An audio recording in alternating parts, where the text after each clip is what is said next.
নমস্কার বন্ধুরা, আমি সঞ্চারী আর আমার চ্যানেল ইএইচ কুকিংয়ে আপনাদের সকলকে স্বাগত।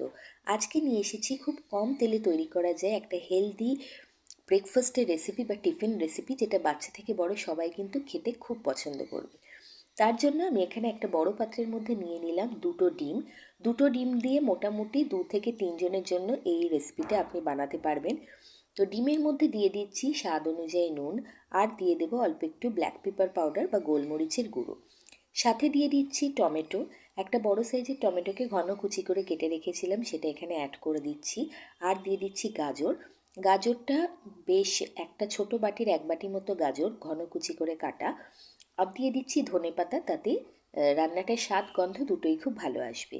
দিয়ে দিলাম কাঁচা লঙ্কা কুচি, ঝাল আর নুনটা সম্পূর্ণ নিজের স্বাদ অনুযায়ী। তারপর ডিমের সাথে সব কিছুকে ভালোভাবে প্রথমে ঘেটে নিচ্ছি। আপনার ফ্রিজে আপনার হাতের কাছে যা যা সবজি আপনার থাকবে, যেটা আপনার মনে হবে দিলে হেলদি হবে, সেই সবজি আপনি নিঃসন্দেহে এখানে ব্যবহার করতে পারেন। সব কিছুকে ভালোভাবে আগে মিশিয়ে নিয়ে এর মধ্যে একটু দিয়ে দিচ্ছি একটু আদা কুচি, আর দিয়ে দেবো একটুখানি পেঁয়াজ কুচোনো। ভীষণ হেলদি অপশান। অনেক সময় কিন্তু বাচ্চাদের জন্য স্কুলের টিফিন বক্সে কী প্যাক করব আমরা ভাবি, তো সেক্ষেত্রে এই রেসিপিটা থাকলে কিন্তু অনেকটাই বলতে পারেন মুশকিল আসান। খেতে খুব ভালো লাগে, শুধু বাচ্চা নয় বড়দের লাঞ্চ বক্সেও কিন্তু এটা প্যাক করে দিতে পারেন। এইবার আসছে মেন ইনগ্রেডিয়েন্ট, আর সেটা হচ্ছে ভাত। রান্না করা ভাত আমি এখানে ব্যবহার করছি।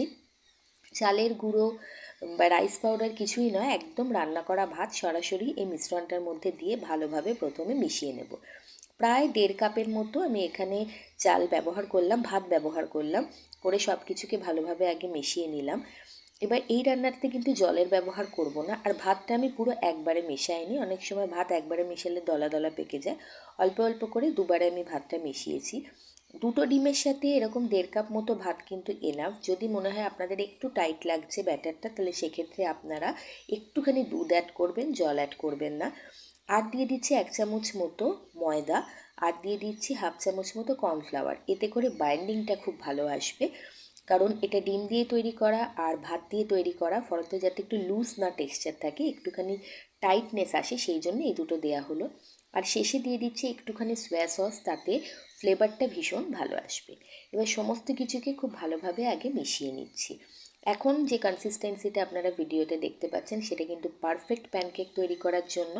আর যদি আপনাদের কাছে একটু ঘন মনে হয়, 2-3 চামচ মতো দুধ অ্যাড করতে পারেন।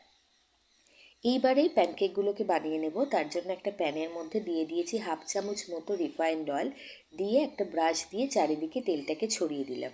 আমি একটু মাঝারি সাইজের প্যানকেক বানাচ্ছি, আপনারা চাইলে একেবারে একটা বড় প্যানকেক বানাতে পারেন বা অনেক ছোট ছোট প্যানকেক বানাতে পারেন, শেপ আপনি যেরকম দেবেন সেরকম।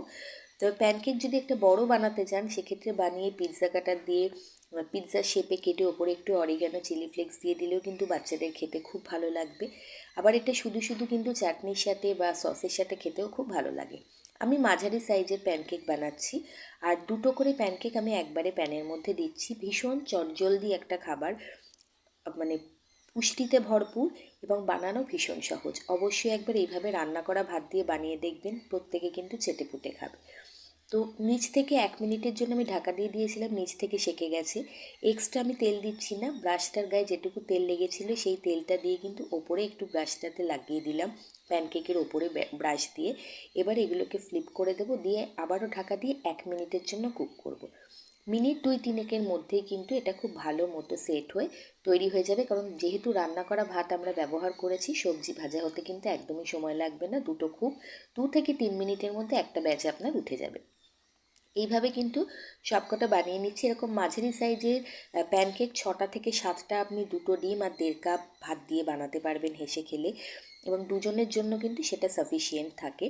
এবার আমি এরকম ছোট ছোট 3-4টে বানিয়ে নিয়েছি, আর যেটুকু ছিল তাই দিয়ে আমি একটু বড় সাইজের একটা বানাচ্ছি।